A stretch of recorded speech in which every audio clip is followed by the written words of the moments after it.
Assalamualaikum warahmatullahi wabarakatuh.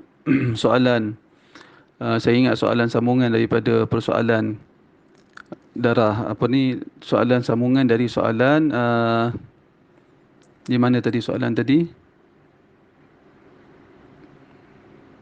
Soalan isteri yang dimasukkan ke bilik bersalin pada pukul 3:30 petang dan akhirnya melahirkan anak pada pukul 9 malam. Soalan cairan ataupun ada air ataupun darah yang keluar sebelum daripada anak, sebelum daripada melahirkan anak. Jadi soalan berikutnya di sini penyoal bertanya, bolehkah kita, bukan. Ustaz, ada tak ulama yang mentakrifkan sebagai darah nifas? Saya faham itu merujuk semula jawapan yang saya sebelum ini.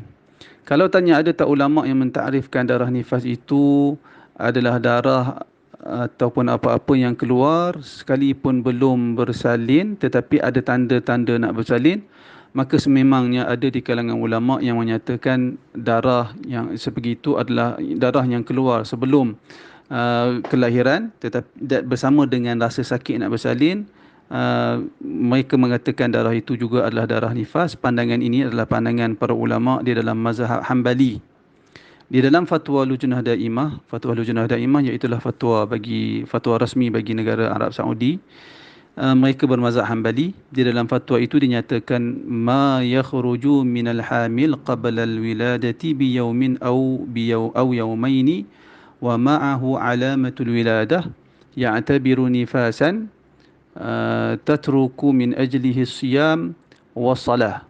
Yang bermaksud apa-apa yang keluar dari seorang wanita yang hamil sebelum kelahiran, sama ada sehari sebelum kelahiran ataupun 2 hari sebelum kelahiran, bersama dengan keluar itu, apa-apa yang keluar itu bersama dengannya tanda-tanda kelahiran, seperti sakit dan seumpamanya, yu'tabaru ataupun ya'tabiru nifasan, yang keluar itu dianggap sebagai nifas.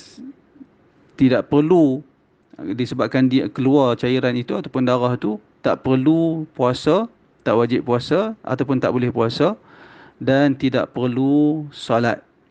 Wa in kana laysa ma'ahu amarah wiladah, kalau yang keluar itu tak ada tanda-tanda kelahiran, fa innahu la ya'tabiru nifasan. Jika tak ada tanda-tanda kelahiran, keluar sahaja cair,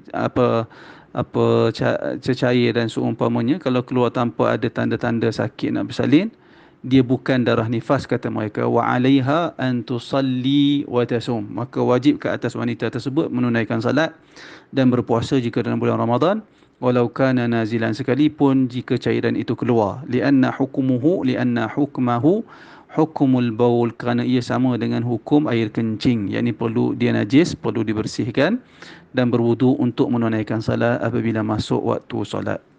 Itu mazhab Hambali. Manakala ada juga mazhab Malik lebih dahsyat. Mereka ataupun mazhab Malik berpandangan darah yang keluar sebelum daripada kelahiran itu adalah darah haid. Mereka itu pandangan, ada perbezaan pendapat. Jawapan yang pertama tadi saya sebut di sisi mazhab Syafi'i, dan Hambali saya telah terangkan sebentar tadi, dan pandangan yang ketiga mazhab Maliki mengatakan darah itu adalah darah haid. Wallahu a'lam.